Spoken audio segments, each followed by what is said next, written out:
Ladies and gentlemen, this is the first time I've ever done this on any of my podcasts. And the reason why I'm doing it is because you do not understand what you're about to hear. This conversation blew me away. I always have an introduction to the podcast and I do it before the podcast and, that's it.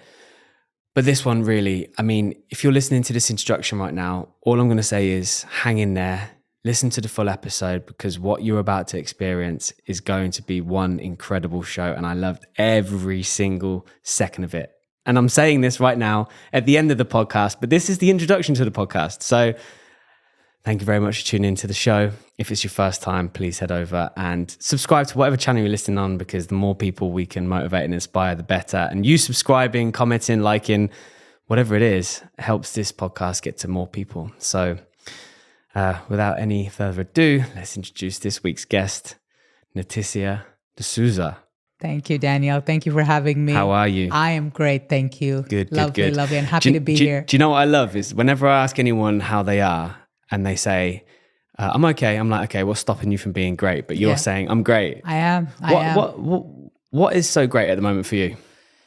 Life is great. Business is great. Clients are great. I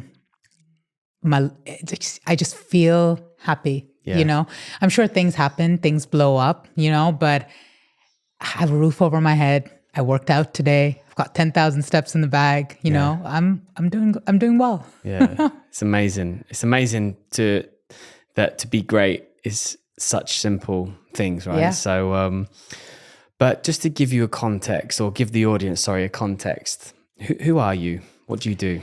So, Natassia D'Souza, I am an emotional eating coach. I'm also a registered nutritionist, and I help women that struggle with overeating, binge eating, kind of gain a sense of normalcy before they decide to start losing weight or start their own journey, get them off that yo-yo dieting bandwagon, and get them to the other side. It's you get a lot of weight loss coaches, but you don't get a lot of emotional weight loss or emotional eating weight loss coaches. Yes. So how did we get to that? Well, emotional eating is something that I personally struggled with as well. I struggled particularly with binge eating. And when I got to my goal weight and when I came to the other side, I actually gained majority of it back. And that's when I knew it was more than just diet and exercise for me. I knew that there was something more that was going on. There was food obsession, there was binge eating, there was eating when I was lonely, eating when I was sad. So I promised myself that when I lost the weight, I would help other people, but I would do it in things that I struggled with. And when I opened that door up and I seen how many women and men were in the same boat as me, I said, that's what I'm going to do. I'm going to touch on the topic that people don't want to address, people don't want to talk about, but it's an actual real struggle that people are facing on a daily basis. Yeah. What was the maximum weight that you were at any one time? So I was 145 kilos, which equates to about 326 pounds, give or take. That was my heaviest. And I even remember stepping on the scale at the doctor's office and I was in shock. You always know you're big, right? Yeah. You're bullied for it. You're called out for it by friends and family. So you're big, but sometimes over time you just accept it. And then when I stood on the scale, it was New Year's. It was just after New Year's. And it was a huge reality check for me, just seeing that number, knowing that I was the heaviest person in my family, weighed more than my mom, my dad, who's quite a big man himself. That was the highest. Yeah. I'm going to give you some sort of credit. You are you've got a big structure in terms of your height. Like how tall are you? I'm 183. Exactly. So we're literally the same, So it sounds, it is a lot, but obviously as well, when you compare it to the overall individual and size and stuff. But so you weighed 145 kilos. Yeah. You looked at the scales. What was the feeling? Disgust. I was disgusted. I remember my mom sitting there in the doctor's office with me with just her hand over her face. She didn't even know that was possible, that someone could really reach that point, And I was grossed out. I didn't know what to do or how to start or where to go. And I think that at that given point when I spoke to the doctor and he said, well, you either do this or that's it for you. Like you've just got a few more years left if you keep going in this manner. Wow. And I think that's scare in itself. And just given the fact that my dad has diabetes, my mom has high blood pressure, I walked out of there thinking to myself, yeah, I've got to do something. I've really got to do something about this. Yeah. So we'll obviously get to this story, but you pretty much lost the weight of a human, right? How much was it in total that you lost in the end? So close to about 70 kilos is what I've lost. Wow. Yeah. And I assume that keeps going, right? Yeah, I close to, and some months I might go a little bit higher or less, but I've never been back to that actual number that I seen on that scale. And I never want to be, I never ever want to be, but yeah, close to 70. And sometimes looking back, you forget how far you've come, 100%. So let's rewind let's understand how we got there. So let's go to childhood. Yeah. Family, brother and sister. Yeah. So I have one sister, relatively smaller than me. She's always been quite in shape, played sports as well. My mom, my dad, my mom as well, quite small in structure. My dad was the one that loved food.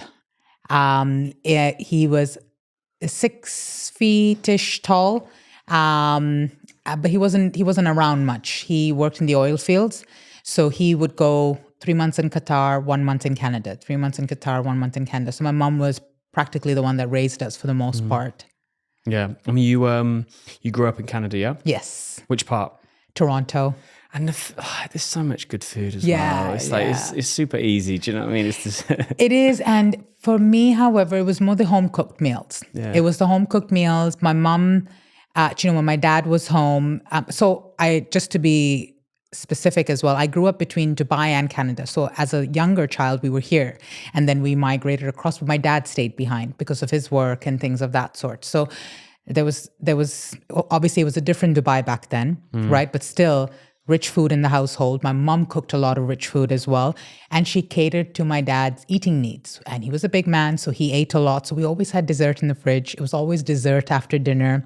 It was always, have your rice. Don't drink water with food. It's going to fill you up.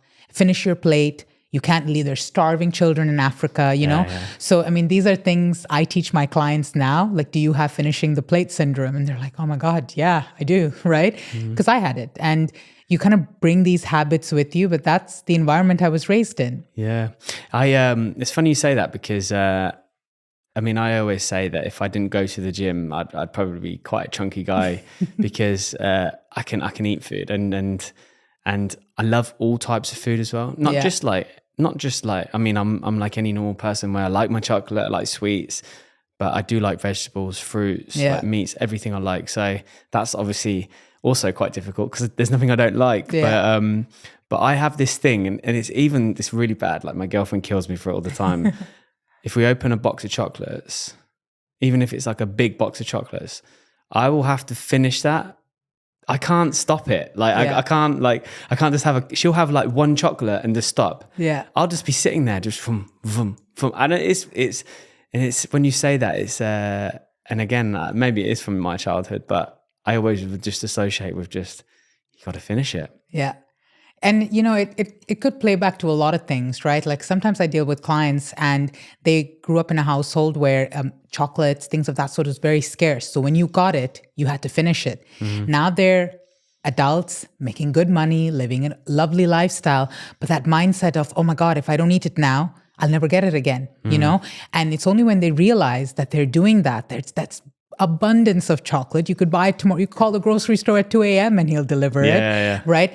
And then it's just breaking that pattern. But there's always a reason and why we do what we do, right? Yeah. Sometimes, and let me get this straight. These chocolatiers, these factories, all these big name brands that, make these chocolates, they know exactly what they're doing when they make that stuff, right? Yeah. They pay those scientists millions, if not billions of dollars so that you don't stop at one. So there's that take on it as well. Yeah. Not to justify your behavior, but you know what I mean. For sure.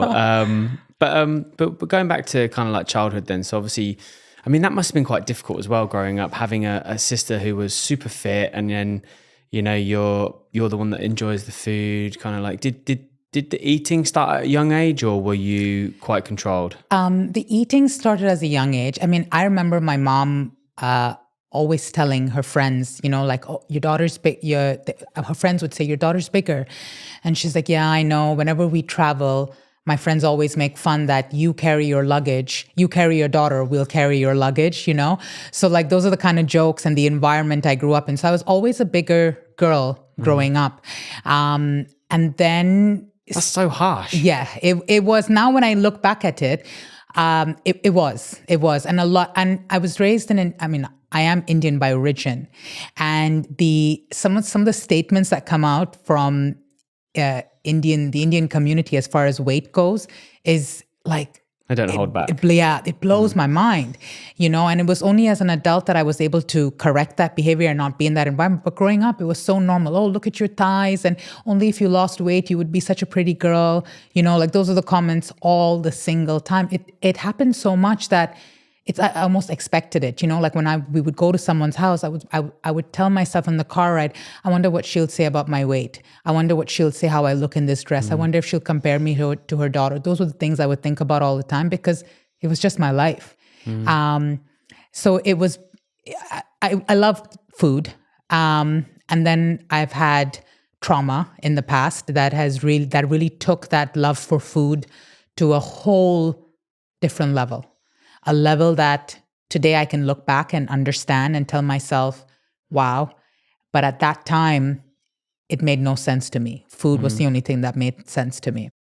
When you were younger then, so it all started with just because you enjoyed food. Yeah.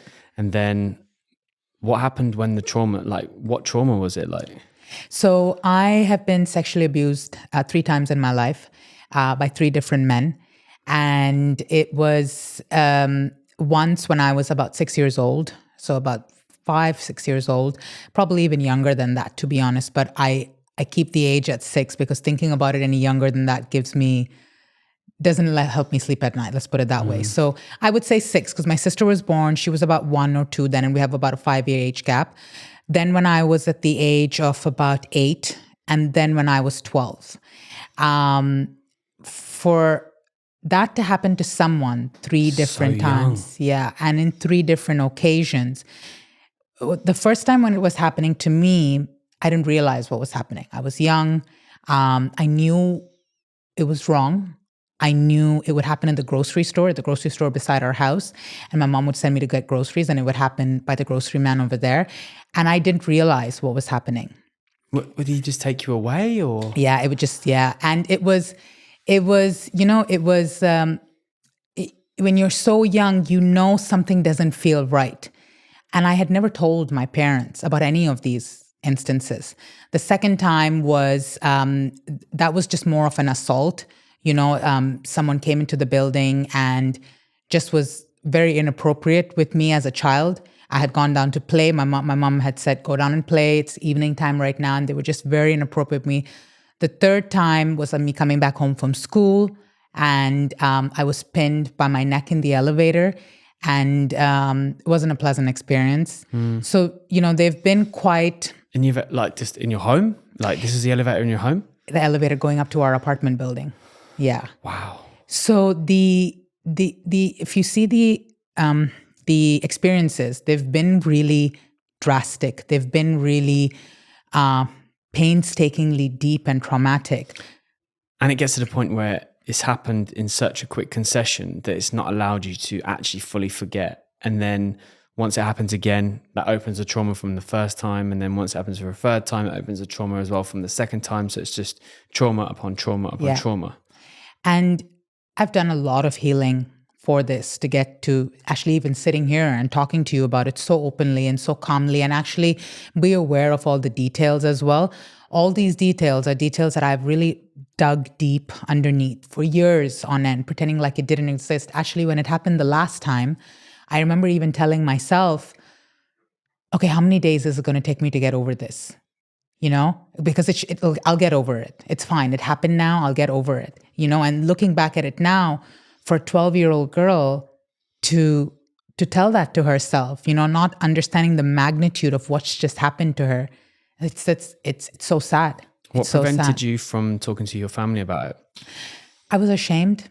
They knew something happened in the elevator because I came out running and I rang the doorbell so frantically. And my mom's sister was at home.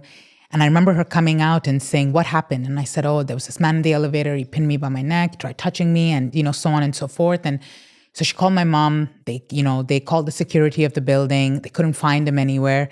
And, and then the conversation kind of died down. My mom asked me if I was okay, and it just died down. It was never really addressed, but no one knew what happened. No one cared to ask me what happened. No one cared to ask me, were you touched inappropriately? Are you okay? Do you want to talk about it? Whether it's due to their lack of experience in that area, or whether it was due to ignorance, that we'll never know, you know? But yeah, that's kind of how it played out. And through it all, looking back now, after the incident happened to me when I was 6, I remember having a sudden obsession with food, I would just want to eat cakes all the time. And it was primarily sweets, and then that just increased, and then the weight just kept. Do you think, because scientifically, well, I'm saying scientifically, but maybe it's not scientific, but from a lot of studies that are made, right, when you eat something that's sweet or something that you enjoy, it releases like dopamine, right? Yeah. So that makes you happy. So do you kind of think that maybe those two was linked, because you felt so unhappy that the only happiness you had was then coming from eating something that was sweet? Yeah. When I ate something sweet, it took those memories away. It took that shame that I'm not feeling right. I feel dirty. I feel dirty for what just happened, So when I ate something sweet, it took that away. When I felt really full to the point that I almost want to throw up, it made me only think about me being full and nothing else. So that's the 2 reasons why I did what I did. When I felt full, I didn't have to think about that. I just had to think about, oh my God, I'm so full. I'm so full. I would have points in my life where every time I could feel the fullness going down, like I would eat again, exactly. And it would just be, it's like I would live for that, There was never, until like the past 5 years, there was never that, no, let's just let it die down and let it work through it, see what's coming up. There was never that. So it was always that constant no. But I didn't know. I didn't know what was coming up. I was scared to find out what would come up. Yeah. And in any one given day, how much would you eat, would you say? Oh my God. I could easily eat, you're talking about a box of chocolates. And, I was like, yeah, I've been there. So I'm the same person that would call a bakery and pretend like I'm having a birthday party at home, order a cake for 10 people. Even when the bakery guy would come and deliver the cake, I'd pretend like I'm talking to someone in the house just so that I could have a cake for 10 by myself. And I would eat the entire thing, entire cake. Sitting.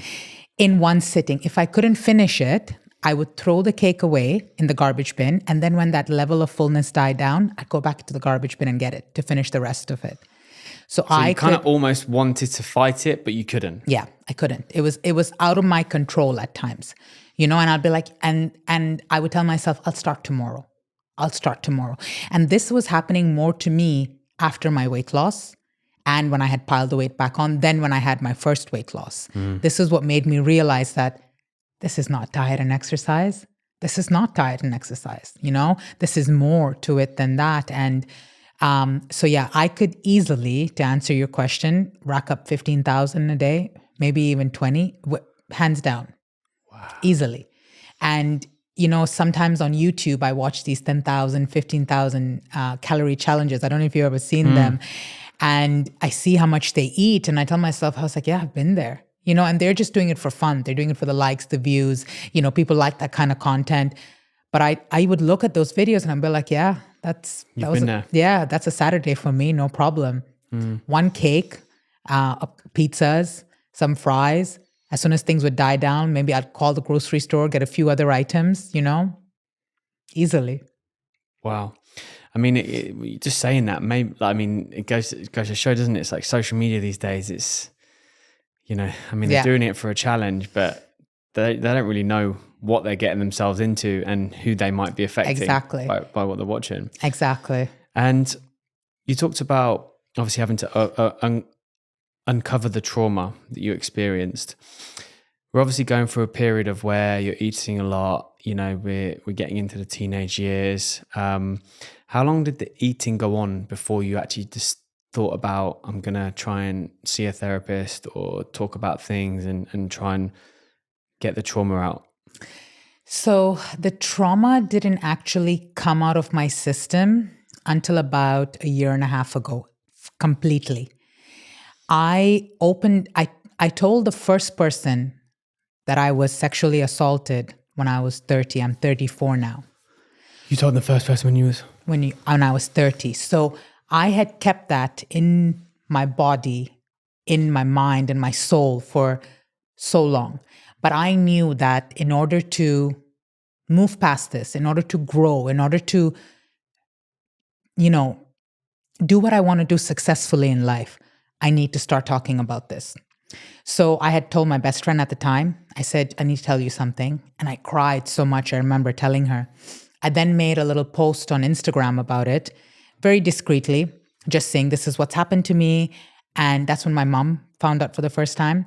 And her response was, I'm so sorry you had to go through that. Don't worry, I'll never tell your dad. Which for me was not the response I wanted to hear. I mean, I'm glad she was compassionate. I'm glad she heard that. But, why wouldn't you want to tell that? Again, it's that shame around it. Telling him, does that make me dirty or bad or sinful? What does it make me? So then I kind of hid it again. I never spoke about it again until I told myself, I worked through this, right? Come out on the other side healed, know that I'm here and I can talk about it without shedding a single tear and really face it in its face and say, okay, I'm here. I'm on the other side. So it was about when I was 30. So 4 years ago is when I've always had therapy. Like I've been doing therapy for about a good 15 years now, but focused particularly on the sexual trauma since about 4 years ago. How is your relationship with your parents? That's a very tricky one. So my parents are still together. They're in a loving marriage, I hope and pray. And currently my relationship with my family, I would say is not the greatest, only because I've understood about myself that I need to break a lot of generational cycles in my life, that if I don't do it, it will continue on for the rest of the D'Souza name century. And based on that, I've had to minimize my communication with my family. What is the generational cycles? Limiting beliefs, thinking you can't achieve more in life, thinking that we're meant for corporate jobs, and if we try anything other than that, we're failures.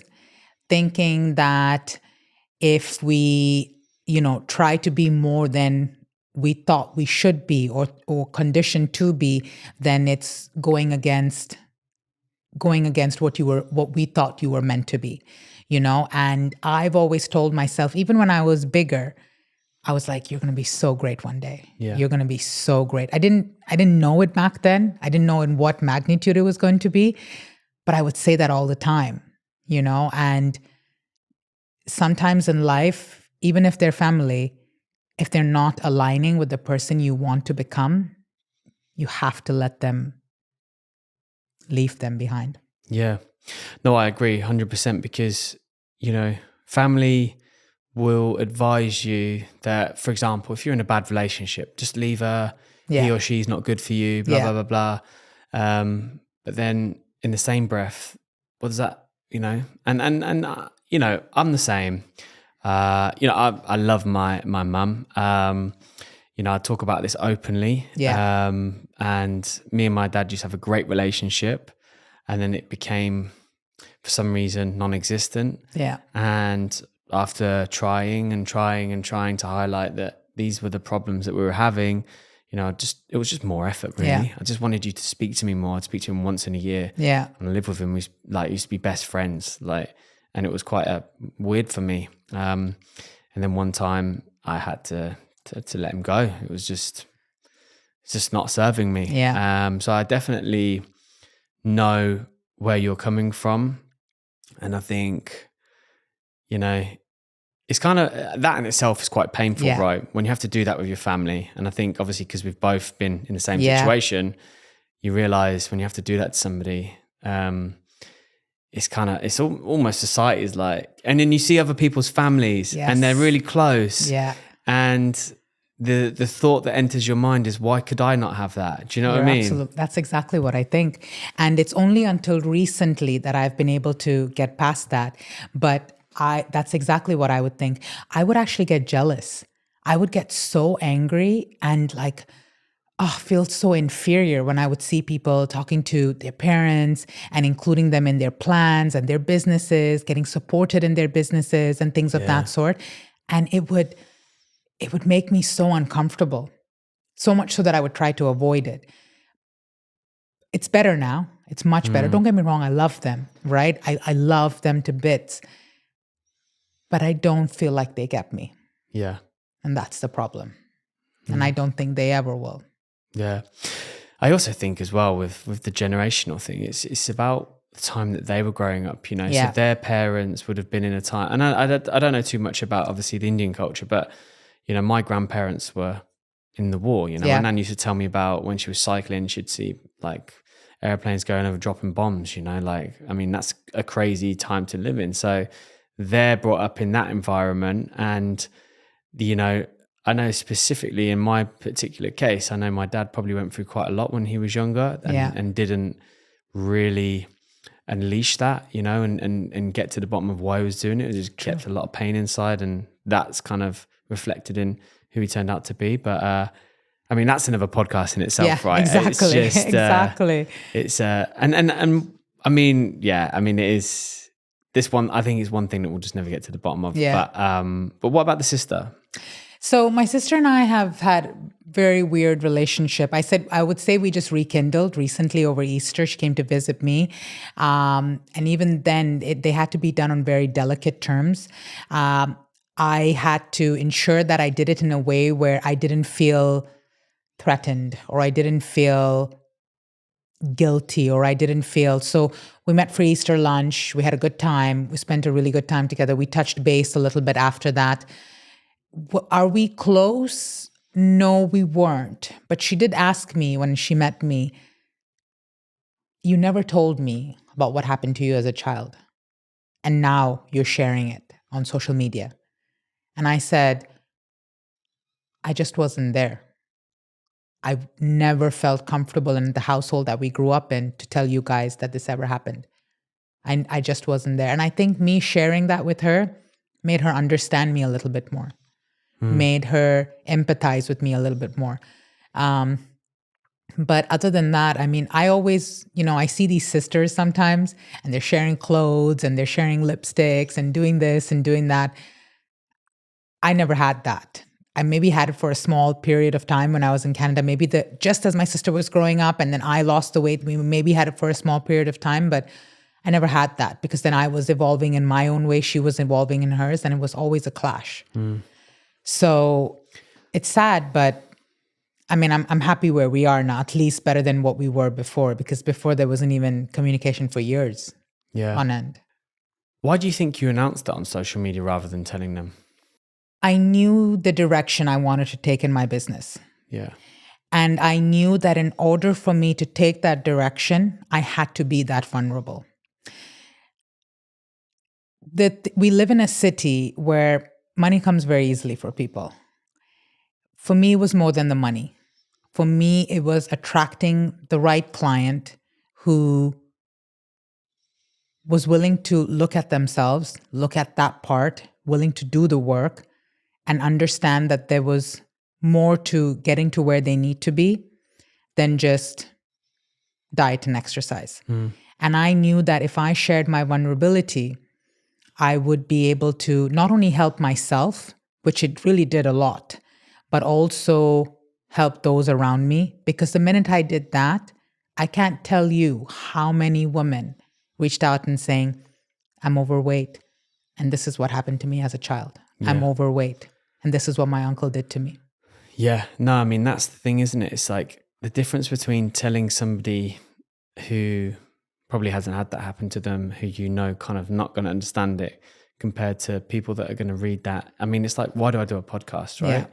Yeah. I've never really speak much about it, and I'm going to start speaking more about it. But it's because growing up when I was younger, parents divorced, went separate ways, failed education, did really well with being a chef, then quit the industry, didn't really know what to do. Yeah. And I always thought I was going to fail because I didn't know that I could be something else. I had limiting beliefs. Yeah. But then I share this and stories like yours is because I want people to understand. It's like, listen, like the things that happen in your life don't define who you are. Yeah. And I think it's so important to spread that message.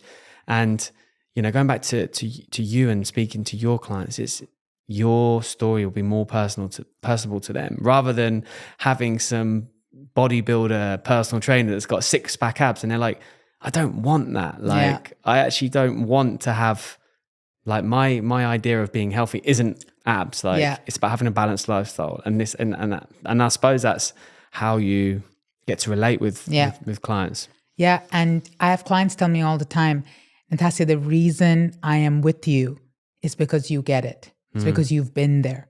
You understand. You know me at my weakest moment. It's a skill that I have, and it's a skill that I've developed because I had binge eating. Is I can tell when my clients are about to binge. I can call it 3 or 4 days ahead of time because I know the patterns. I see the anxiety. I see it in their movements. I see the way they're responding to messages, right? I can tell. And I'm only able to tell is because that's how deep I was in it. So you can look at it from this side and be like, listen, you better get things into gear because it's about to happen. Yeah.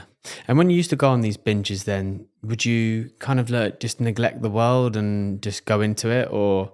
I would neglect the world, and I would show up, because I was in a corporate job then, I would show up as though nothing had ever happened, secretly putting on a lot of weight. And I would then go on very restrictive diets, right? I would go on juice cleanses. I remember once I was having a green juice a day for 15 days, and I dropped all the weight off and no one could tell. I wore loose clothes for those 2 weeks that I binged, and then did the juice cleanse for 1 green juice a day for 10 or 15 days because we were heading to Miami, lost all the weight, came back because I had restricted, binged again, and it was just a cycle. It was just a cycle that I was going on back and forth. So I never really told anyone. I would say, I overate on the weekend, but no one really knew the extent of what was going on. Yeah. Even my ex-boyfriend at the time, he would come over and I would secretly eat in the kitchen if he was in the living room. I'd eat a chocolate bar or something. And he would ask me, he's like, are you eating something? I said, no, I'm just putting something in the microwave or something of that sort. Yeah. Even he never knew. And we dated for quite some time. He was at my house quite some time, but I didn't even have the courage to share it with him, to be honest. Wow. I was going to say, one of the questions I was going to ask is from those instances where you were sexually abused, how did that then impact relationships? Were you able to have them? It impacted it a lot. It didn't make me, so it impacted me physically because I ballooned up to 145 kilos. So already, not much of a dating going on because all your friends are dating, they're teenage years, they have boyfriends, they've had their first kisses, and I've had nothing, right? No one attracted to me, no one wanting to date me. If they see me, they're like, oh, Natassia, the fat friend. And I became okay with that. I became the laughing stock, but I also became the jester. I would be the one making jokes about my weight or, being okay with them making jokes. I just became this hilarious, funny character rather than the person that was seeking a boyfriend. When I got my first boyfriend, my standards were so low so, so low that I allowed men to just use and abuse me. And I don't know whether it was because I'm so overweight, no other man will ever love me. So if he's cheating on me, if he's lying to me, it's okay. Because who else will love you, Natassia? But if it was, or whether it's mainly because what happened to me as a child. But now looking back, and just even as I'm speaking to you, it was mainly because I just never thought I would find someone else.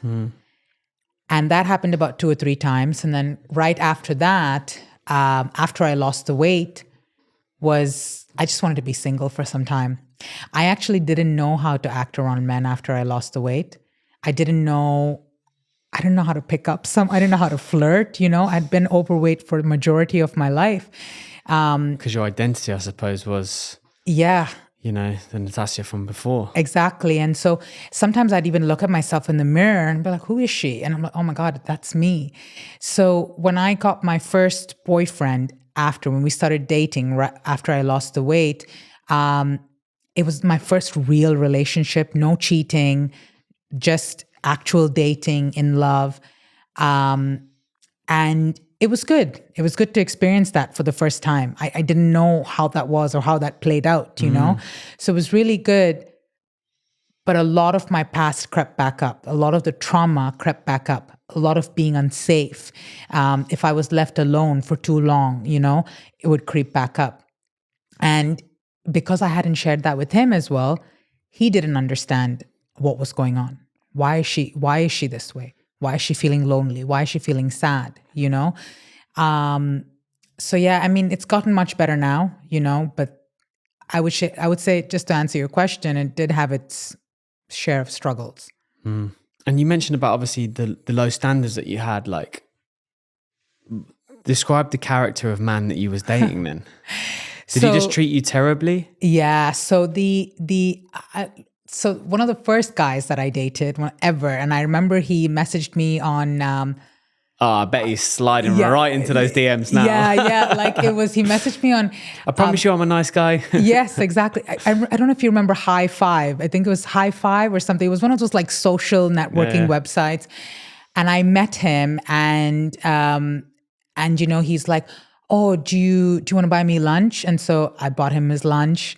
And I remember him calling me up and saying, do you mind paying for my phone bill? Like things of that sort. And those are the things I was accepting. Right? Because I was like, oh my God, he likes me. And he would always tell me I'm beautiful before he asked me to pay for something. Always. And as an 18-year-old girl who's never got attention from men before. You just wanted to hear that. You just wanted to hear that. Exactly. Right? So it was so, but then I remember once it was his second phone bill. And I said, I'm not doing this. I'm not paying your phone bill. He's like, oh my God, you know how much I like you. And I remember just closing the conversation and saying, I'm not doing this. I'm not doing this anymore. Just using me. Yeah, exactly. And that's the caliber of men that were coming along. Yeah. That's the caliber of men that was coming along. And it was, I just had enough. I had just had enough.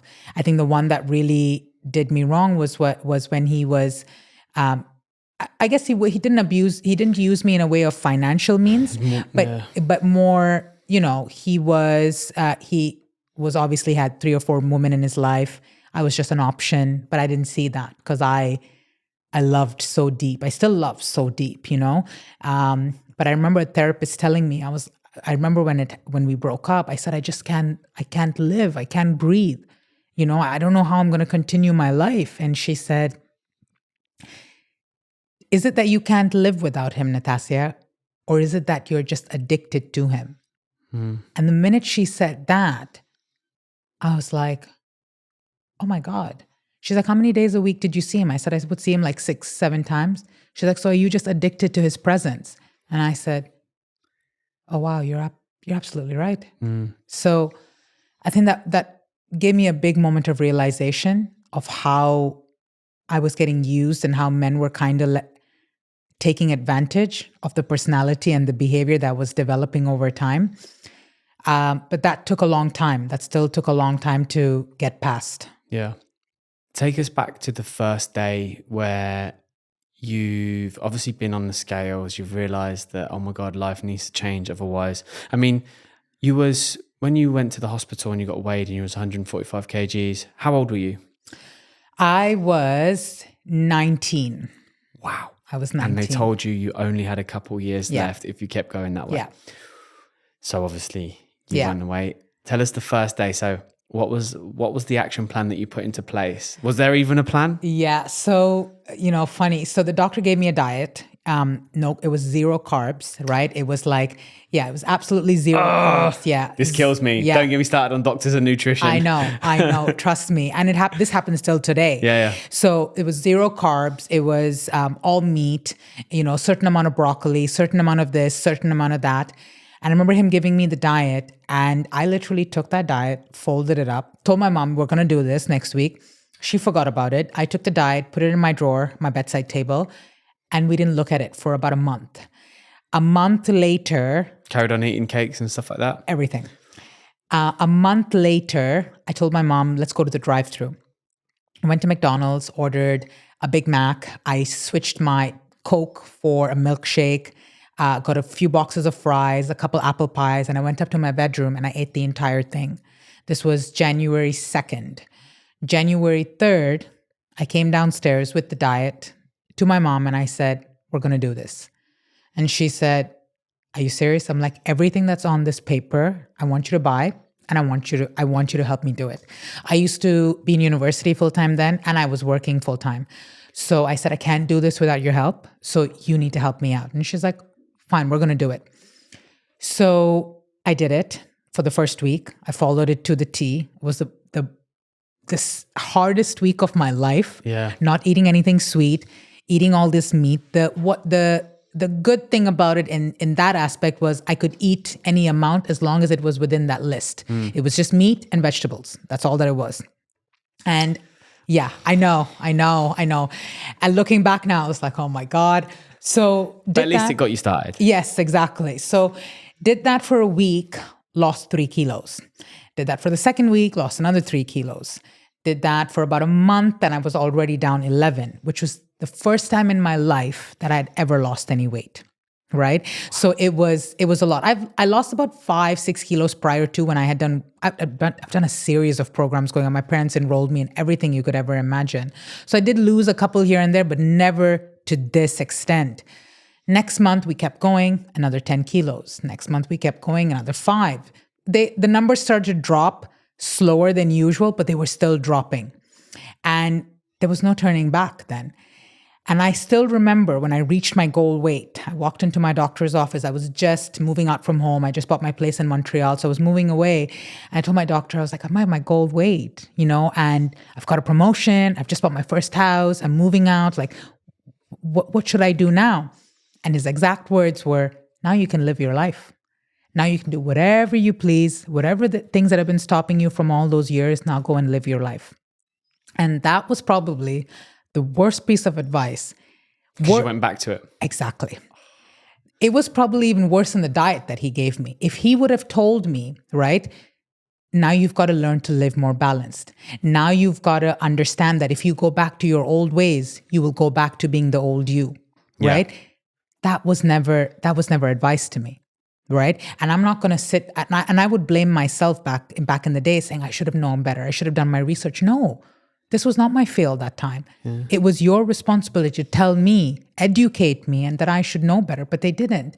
And I'm not going to blame them, right? But I did. I went back to my old ways. I moved away from home for the first time in my life, from a city 6 hours away from home, and in a new city, no family, no parents, so very lonely at times. Food became comfort. Food became my friend.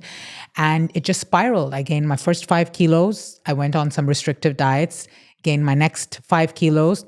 5 kilos became 10, 10 became 20. And before you knew it, I had 40 kilos back on. So he was back to the original weight. Yeah. And I would, about 10, 15 kilos away from the original weight. I was so sad because I told myself all my life growing up, all I wanted was to be skinny. I would never say healthy. I would say I just want to be skinny. I just want to be thin. And it just baffled me that in a matter of months that I threw that all out the window. It just blew my mind that how in a matter of months was I able to just throw that out the window. I could never understand. Yeah. It was crazy. And when that happened, that was a huge struggle. That was a huge struggle because then I started realizing something's not right. No matter the amount of exercise I did, no matter the diet that I went on, I always went back to my old habits. I just always went back to overeating, binging. It just kept playing out in every single shape and form. And that's when I realized this needs to change. This needs to change. So that's when I actually ordered my first book on emotional eating, my first ever book, and understood what actually emotional eating is. So you knew that it was associated to emotional eating. I knew it was associated to emotional eating. I knew that the manner in which I was going through was not right. I knew that restriction was not helping it, but I wasn't ready to change my ways. Yeah. So the more I learned about it, the better understanding and knowledge I got on it. Then I started getting myself registered as a nutritionist. So I had to tell myself, okay, maybe if I know better about food, I'll eat better. Yeah. That didn't help much as well because I knew better now. I knew everything that was right for me, everything that was good for me, the complex carbohydrates, the high fiber foods, the protein rich foods, but something was not right. It was when we dug deeper, when we started looking at my emotions. Natassia's eating when she's sad. Natassia's eating when she's stressed. Natassia's eating when she's anxious. Was when I started realizing, okay, this is where the problem is. Yeah. This is what needs addressing. And that's when we worked through that. Yeah.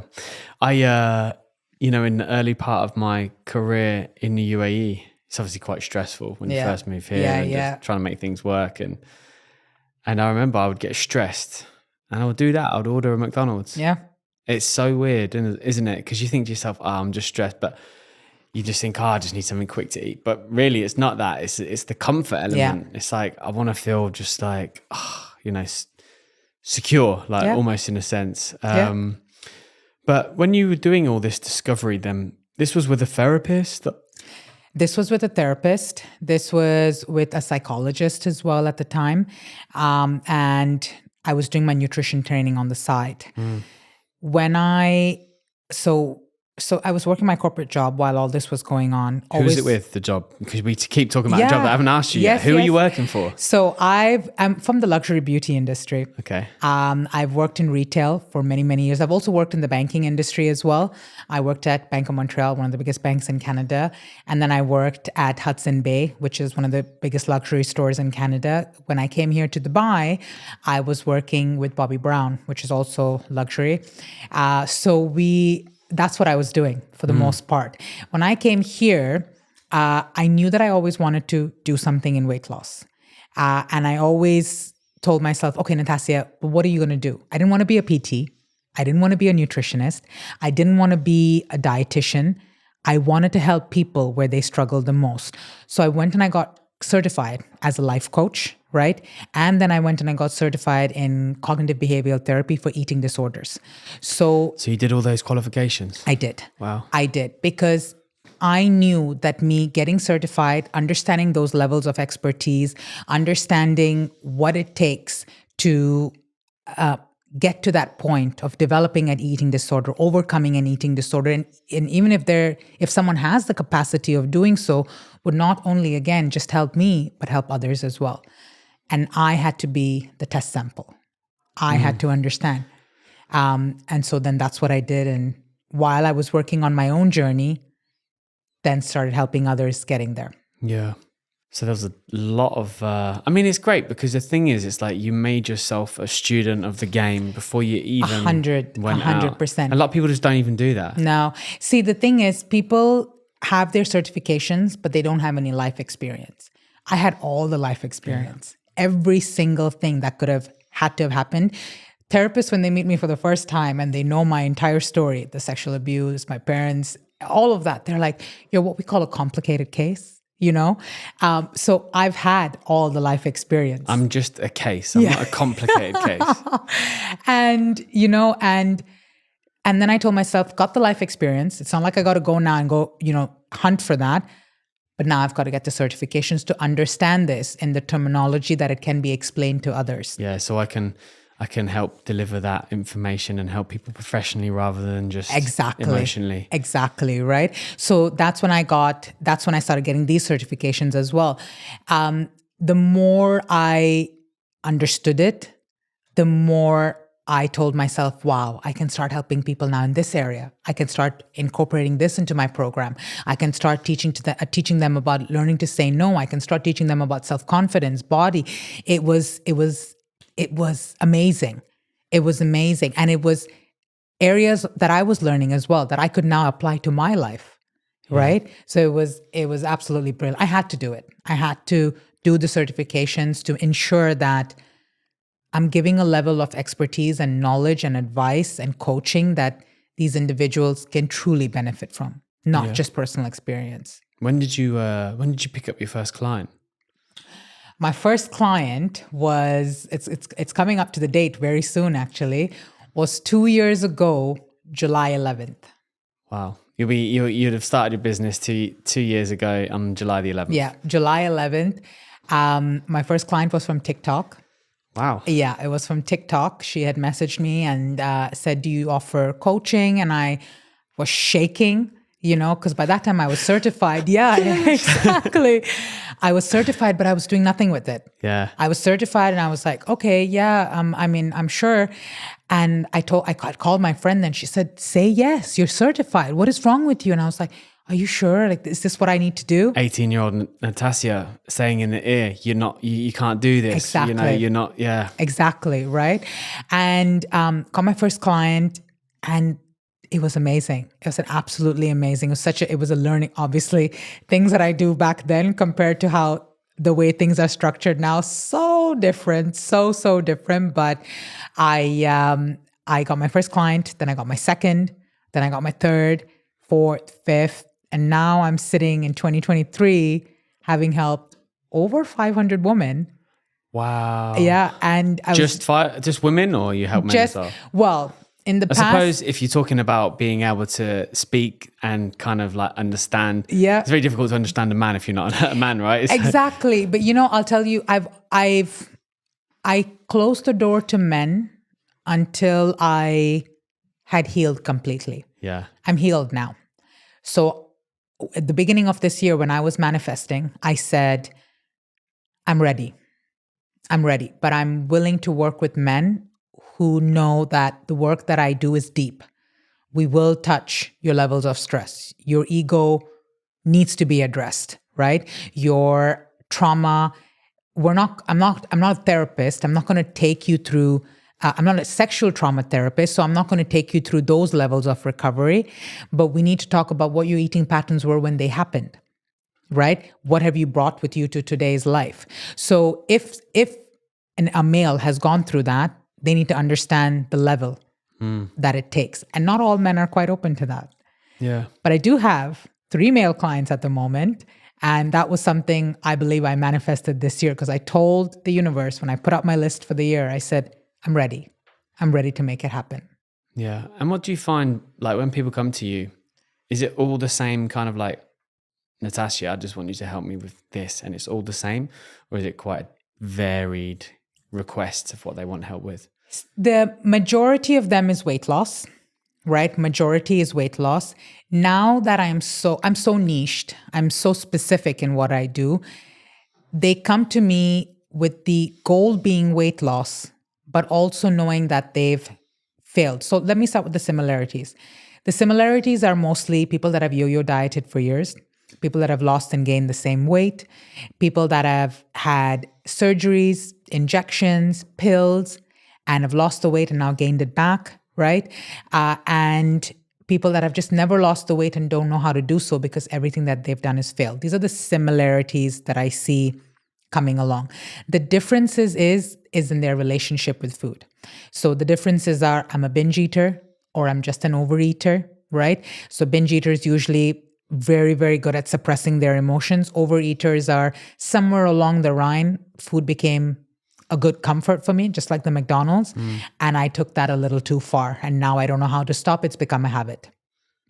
Right. So that's the varying degree. The other third category I have are people that are at their goal weight, probably have quite maybe 1 or 2 kilos to lose, but because have been on restrictive diets with their prospective trainers for long enough, are now struggling with binge eating. So that's another category as well in itself. And I never knew when I started this, that's a category I would be attracting. But that it's definitely a category and it's happening more often than I thought it was. When you categorize binge eating, like what actually is there a starting and a cutoff point for binge eating, or is it just somebody like I said, like I can't stop like eating a box of chocolates? Is that binge eating or no? So a binge eater knows they're a binge eater. Yeah. Right. It's basically give or take about 2 hours of nonstop eating. You're numbed out. You're numbed out during that period of time, right? And you're eating mass amounts of food. You're eating 5,000-6,000 calories in a sitting. If you were to record yourself when it was happening, it's happening at such a fast pace. You don't even, it's an out of body experience, literally an out of body experience. It happens so fast. And it's mainly because you've experienced an unpleasant emotion, either a past memory, a trigger, someone said something to you, sadness, loneliness, anxieties, depression, somewhere along the way. And now food's giving you that comfort. You don't know how to process that emotion. You don't even want to deal with that emotion. And food's going to suppress that. It's going to suppress it very well, actually. And you eat to the point, just like I was saying before, that feeling of fullness, you eat to the point of such fullness. It's almost like you want to throw up, but you don't. If you're a binger and a purger, you're someone that makes yourself feel that full and then takes the opportunity to then throw up. Wow. Right? I don't deal with binging and purging. That's not my area of expertise. I only deal primarily with people that struggle with binge eating, are going through therapy with whatever dynamics they might have faced in their life growing up, and then need coaching on the side to have them, because it works hand in hand. Therapy and coaching work hand in hand to get them through their eating struggles, understand a new way of living, and then direct them to weight loss. Yeah. So if we talk about food then, because obviously you've gone on that journey of becoming a nutritionist. How long did that process take, by the way? A year. Wow. It took a year. Lots of studying. Lots of studying. I'm still studying. I'm actually now training. I'm trying to get certified as a counselor. And because I feel that with the level of coaching that I do, being certified as a counselor will also allow me to incorporate a lot more expertise and bring that in the way I direct their outcomes, the coping mechanisms, the way they view themselves as well.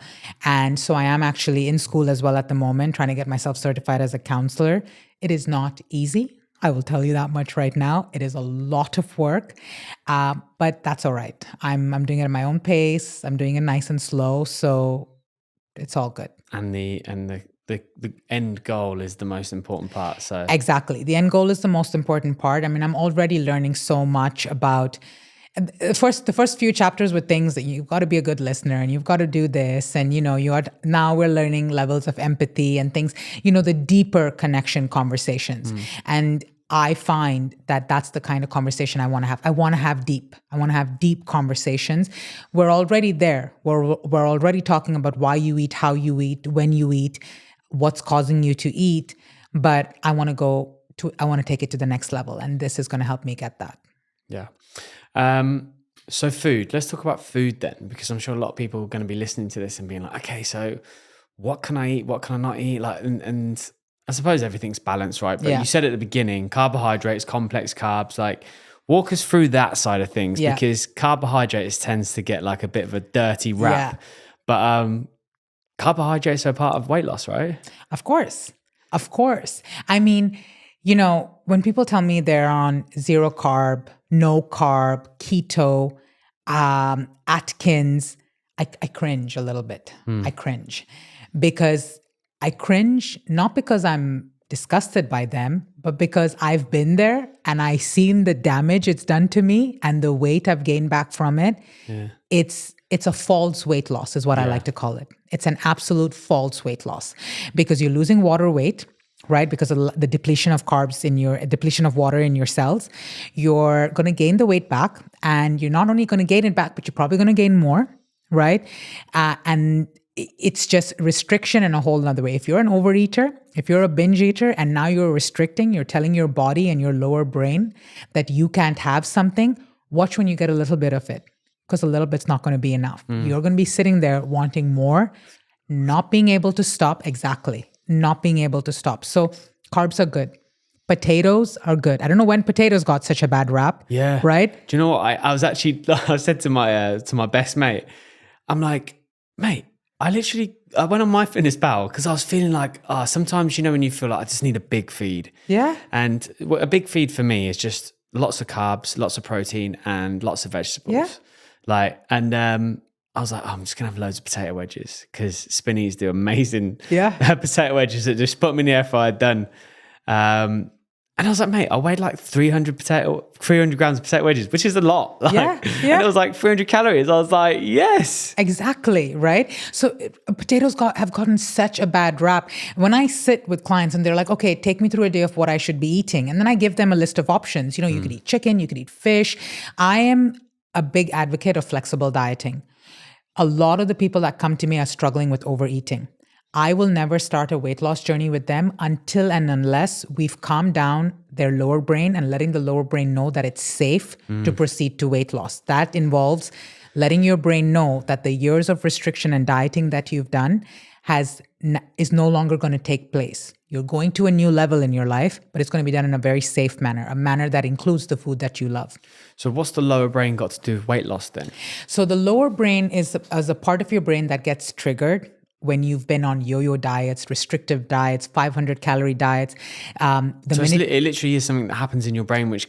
Exactly. Your lower brain goes through the fight or flight mode, right? So if you've put yourself so let's use myself for an example. When I was on the juice cleanse, right? I told myself, no, you can't have anything other than this juice made of kale, apple, and cucumber, I think it was. And the minute I got off it, I've put my lower brain now in fight or flight mode. I've put it in threat. My brain and my body believes it's never going to get satisfaction. It's never going to experience the satisfaction of a craving. It's only going to be getting these juice blends that are less than 100 calories. My body goes into fight or flight mode because now it needs to survive on 700 and 600 calories. That when we go back to our real lifestyle, which we will, it's not a sustainable lifestyle, your brain is now saying, oh my God, for all those days that you made me starve, for all those days that you didn't give me that food or anything of that sort, I am now need to make up for it. And I need to eat so much because I don't know when I'm going to get it again. Yeah. Right? And that is literally like the caveman brain, isn't it? Exactly.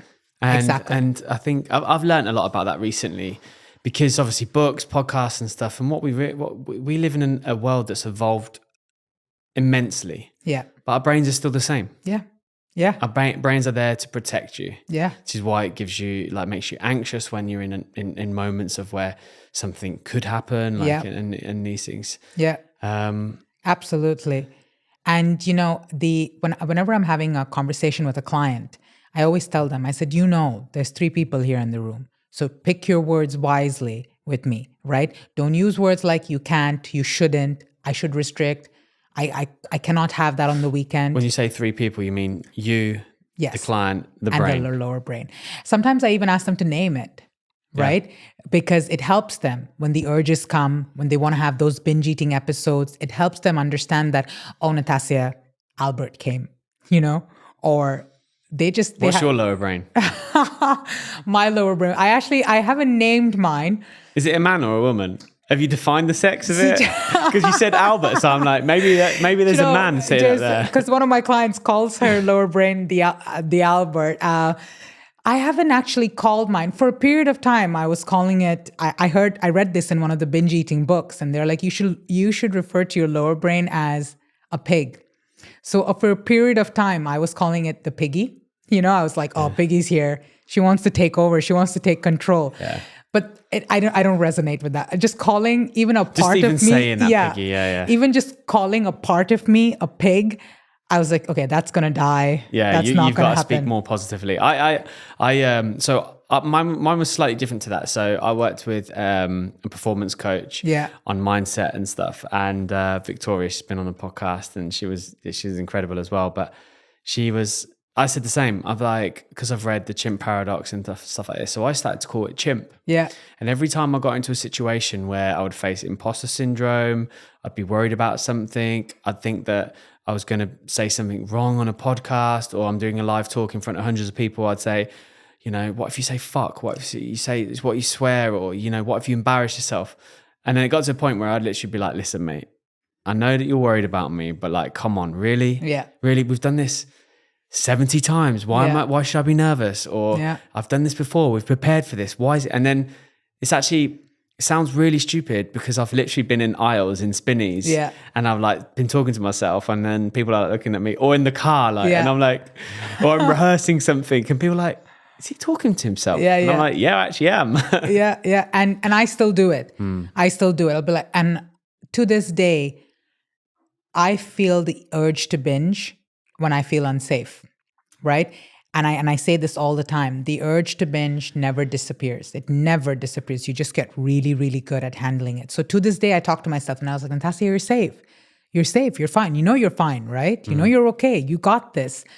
And then suddenly things start to regulate. Nervous system starts to calm down. You're feeling a bit more better. And you're like, okay, yeah, I got this, you know? And if you don't do that, the self-talk is so important. Is so important. And people live life on such an automated basis, you know, just we've got to go. Social media, go, that they don't even stop and say, no. I've got to think this over. I've got this issue. I've got this problem. Let me talk through it. Let me journal through it. Just in such a fast-paced lifestyle, it changes the game. It changes the game the minute you start to do that. So that's my way of getting through it. So back to food. Yes. Back to food. So what are the types of foods? What would you say are the superpower foods that you recommend for people to eat? On someone on weight loss, or someone... Just in general, to have a balanced lifestyle of food. What are the kind of nutritional foods that people can use, which are calorie dense, but also quite satisfying? Yeah, perfect. So I am what they like to call a volume eater. Okay. I love volume eating because I believe my calories are... My kind of person. Yes. Lowest calories, lots of... Exactly. My calories are very expensive, right? Yeah. I like to waste them on a good roast. Don't get me wrong. Good roast dinner. Exactly. You like roast dinners? I love. Yeah. Have you been to the one in Goose Island? Yes. Oh. Yes. My girlfriend's Brazilian and she's like... She loves them. Yeah. It's unheard of. Like people actually liking roast dinners. Yeah. I love. Amazing. So I have this thing. I need to go to one every Sunday, if not every other Sunday, right? And my ex was from the UK and he got me into this habit and I can't stop. So every Sunday or every other Sunday. So I can waste my calories there. But on a day-to-day basis, I'm a volume eater. I like to feel full, right? I like to, not overly full, but I like to feel satiated, and I like to use my calories wise. So I'll give you some of the staples that are good to have. So I'm sure we've heard this a lot. Protein is your go-to. Protein is expensive in terms of what it costs for calories. However, it keeps you satiated. So if you're on a weight loss journey, the importance of protein is if you're constantly feeling hungry, up your protein. Yeah. Right? Have some non-fat Greek yogurt, some protein powder, some good beef. And I'm talking like the good kind, right? Some chicken, some fish, some tuna. How can you define what's the good kind though? So the beef, I would say organic grass-fed beef is the good kind. Yep. I have seen the manner in which my body responds as far as bloating goes, as far as weight loss goes, as far as skin breakouts go, the minute I've done that switch over. It's mad that we even have to think about it. Yeah. It's like we should be able to go into a supermarket and not have to worry about it. But I actually noticed this a lot when I first moved here is how much the chicken breasts shrink here when you cook them. The ones from the supermarkets, I'm not going to name who. Yeah. But certain supermarkets, like even the really expensive ones, you cook them, they come out half the size. Yeah. And then when you actually look into it, it's because they've been pumped with salt water. Exactly. Like, what? Exactly. And it's ridiculous. It's absolutely ridiculous. And some of us are ignorant of that, right? We're just cooking. We're buying the one that's the best offer, the best sale. Chicken is chicken. Meat is meat. And I was one of them as well. But it's not, yeah. Yeah. And be like, oh yeah, Brazilian beef, low fat. Perfect. Let me buy 2 kilos of this. But and don't get me wrong, I'm not, you've got to buy everything organic and everything has to be gluten-free and things of that sort. No, but there are certain items that if you want to ensure that you want to ensure that you're living a healthy, sustainable life, that you need to incorporate that. So beef is one of them. Right? Chicken, make sure they're hormone-free, not filled with antibiotics, things like that. So they have proper labeling on them, whether you buy them. I mean, it's mad, isn't it? I mean, I'm just thinking about like when I go into shopping supermarkets and it says like no added hormones or whatever it says. Yeah. It's like as if you're advertising that. Yeah. Because everything else has got hormones in it. It's like, oh. But yeah, sorry, carry on. Yeah. So that's where the protein is concerned. And then, of course, the carbs, right? Like I said before, carbs you need. And when I talk about carbs, there's a difference about eating processed carbs and eating carbs that are just plain good for you carbs. So potatoes is one of them. Sweet potatoes is another one. Oats. I think oats should be in everyone's kitchen cupboard. Every single. Do you know what? I've got an obsession with at the moment. And this, listeners out there, try this out. I love dried fruits. Yeah. Dates. Raisins, love it. So now I started having oats with some protein powder, a banana, but I do it overnight. So I don't microwave them. So I just put it with water, some protein, oats, raisins, and some dates. No, like the flavor like absorbs in the raisins. So when you eat them, they're so juicy. Like it's like my favorite meal of the day by a country mile. Yeah, same. It's amazing when you can get creative with food, isn't it? 100%. Overnight oats and baked oats are my kryptonite. Like literally my kryptonite. I must say though, I go through phases. I go through weeks where I'm having oats every day for breakfast, or I have my 10 egg omelet, right? 10 egg omelet. You have 10 eggs in one omelet? Let me be specific. I have one egg. No, I have one egg. Sorry. I have one egg and 9 egg whites. That's how I make my omelet. Okay. 1 egg, 9 egg whites. So I have that. That's my breakfast. That with 100 grams of broccoli. Like I'll make a little stir fried broccoli rice, and I'll have that. I'll cut my egg up, put some broccoli on it, and I'll have that. And I enjoy the hell out of it. For 40 grams of protein, I'm not complaining. Yeah. Right? But that's how I have it. 1 egg, 9 That's egg a lot whites. though, no? It is a lot, but it keeps me full for a good 5 hours. Really? Absolutely. So what is if we're talking about the evidence behind it, what is it in protein that stops you from being hungry then?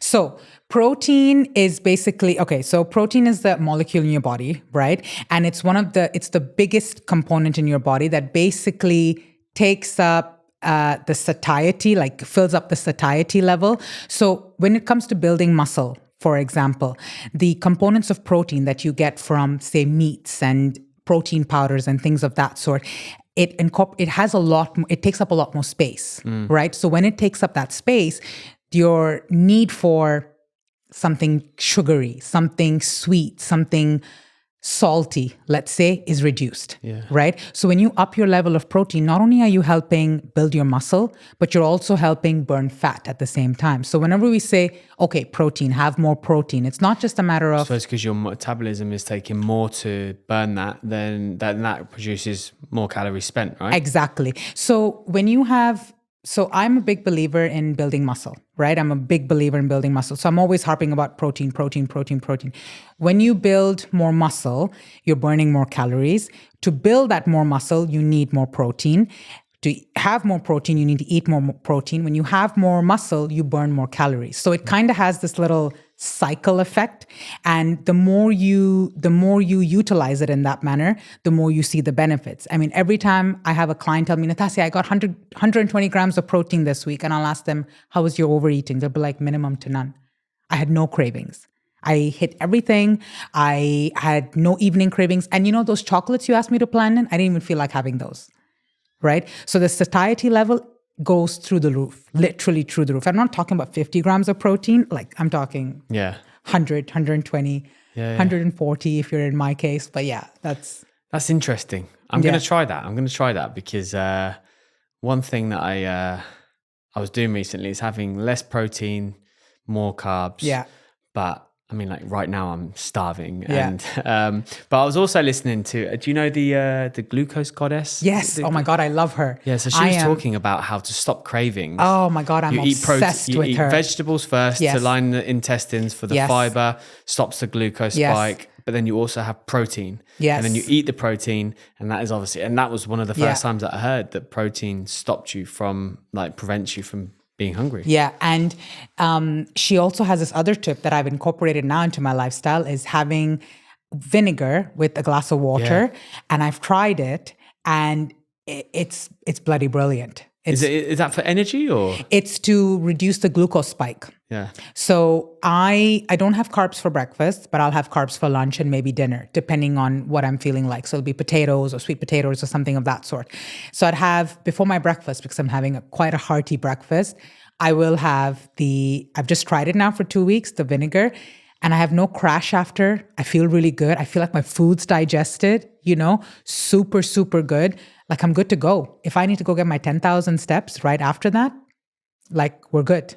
So I'm obsessed with the glucose goddess, absolutely obsessed. I think people have taken the whole glucose spike, with those monitors and things of that sort to the next level at times, like maybe getting a little too over it. But the knowledge that she provides, the little tad bits here and there, she's spot on, absolutely spot on. Yeah.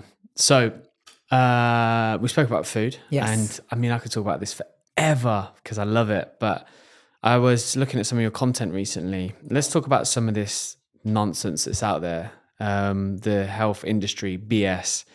I actually saw a woman post a video, and she 15,000 followers, and she had a pretty substantial position within somebody that's well known within the UAE, and she was posting the injection into the stomach. Yeah.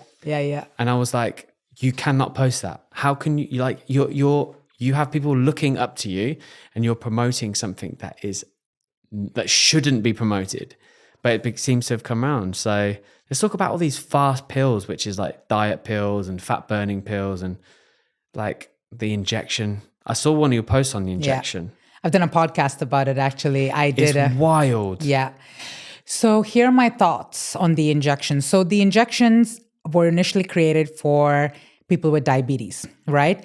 They're called GLP-1 injections, and they were created for diabetic patients to basically create an insulin resistance for them, so they don't have insulin spikes. What people noticed then is as people were on these injections, they were losing mass amounts of weight. So then these injections were sold to the mass population. So the injections are Ozempic, Mounjaro, Wegovy, things of that sort. Why I felt the need to talk about it was I was noticing a drop in my clients because they were not willing to do the work anymore, but they were willing to pay 2,000 dirhams a pop and get the injection sorted. What the injection does is it basically blocks the receptors in your brain, so you don't find food appealing anymore. You don't find food tasty anymore. You can't eat the capacity that you used to eat, and if you do, especially high sugary, high fat foods, you're going to want to throw up. It's going to make you feel so nauseated that it's unbearable. It's actually unbearable, right? Do you lose weight? Yes, you do. Do you lose a lot of muscle mass? Yes. You do, right? Yeah. Tons and tons of muscle mass. So you end up being what we would like to call is skinny fat, right? But to them, it's a number drop on the scale, so it's relevant. In the beginning, when I started seeing the high influx of people going on these injections, I would tell myself, a bit scary. This is a bit scary for me, for my industry. What's going on here? But then what started happening is exactly what started happening with the gastric balloons, with the diet pills, with the gastric bypasses. People were getting the weight back. The minute they stopped the injections, they were getting the weight back. The minute the injection has a 1 week time span. So every week you've got to inject yourself, right? The closer you get to your next injection, the receptors, your responses start to die down. So all your natural tendencies, your cravings, your food addictions, your obsessions, they're going to creep back in, right? If you don't sort your lifestyle out, if you don't tell yourself, I need to start living a better life, it's going to continue going in that manner. So what I started noticing with clients was the one thing. The next thing is there were a few clients of mine that said, Natassia, want to still continue the journey with you because I've gained a great relationship with food, but I also want to take the injection. I've seen my friend use it, or I've heard so many great things. I want to start taking it.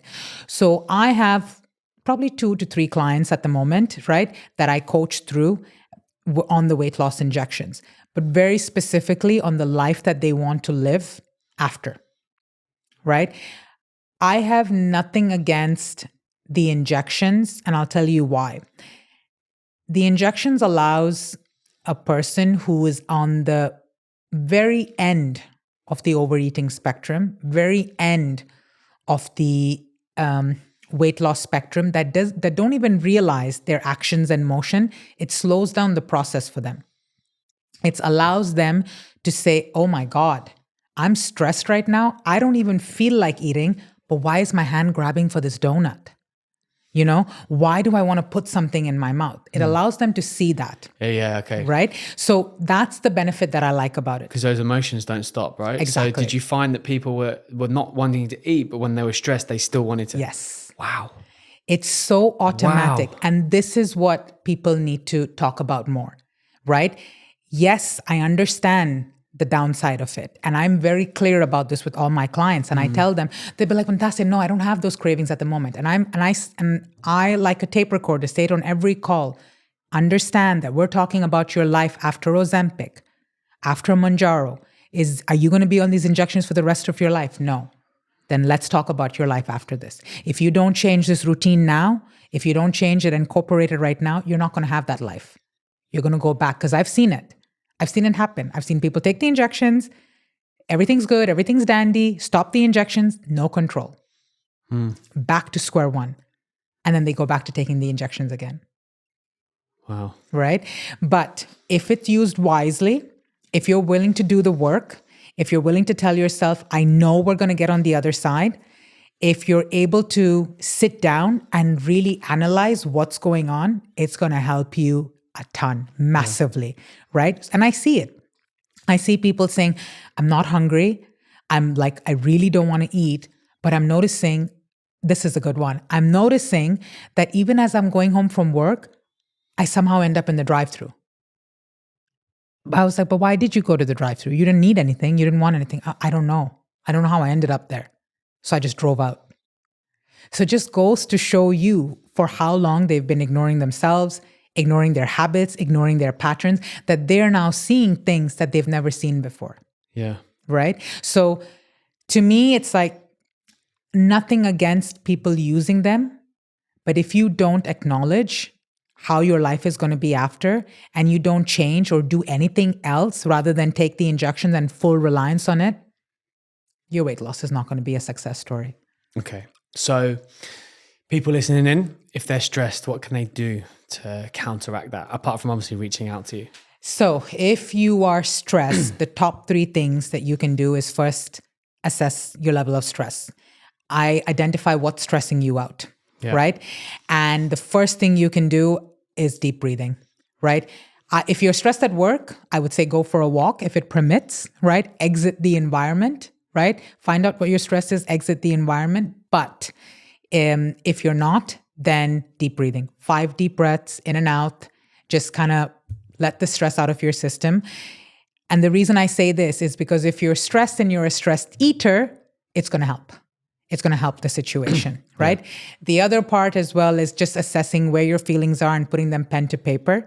And a lot of what we're experiencing is poor expression of emotions, right? If you're stressed because you're not able to tell someone, or you had to conceal what you were saying to avoid hurting the other person's feelings, or you're stressed at work because your boss just said, this is your deadline, you've got to finish it before 6 p.m., do this, or you're not going home tonight, or you're not getting paid tomorrow, right?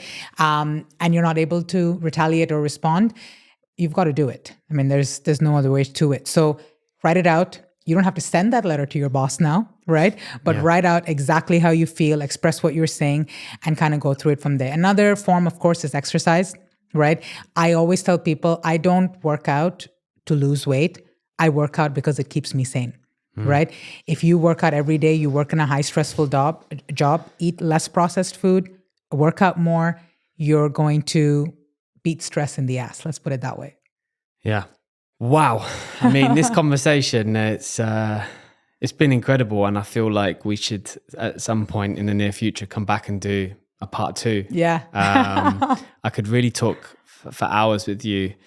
But one thing I want to know before we wrap up the show is, do you have a message for your younger self? A message for my younger self. Wow, that's a good one. God,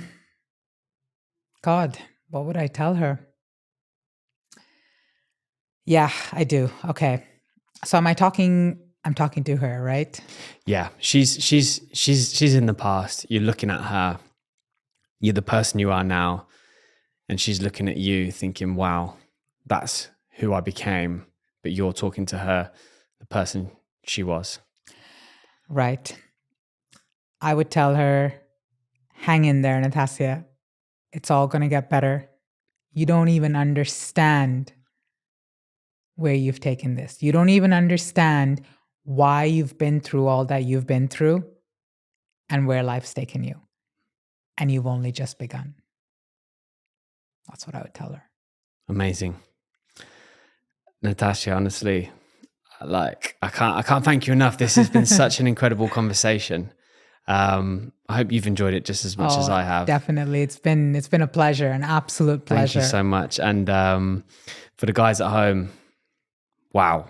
I mean, I say it all the time, and like I do feel quite blessed to have guests like this, but like this one's really, it really, I mean, it's there's obviously been parts of me that have been able to resonate with the story, but also as well, it's just been like delivering a story of motivation and inspiration and where you've come, that, you know, she's come from and where she is now, but also the educational side of things and what's happening in the world and everything. So I've honestly loved it. So if you think that some of your friends would want to hear a podcast like this, please do feel free to share it.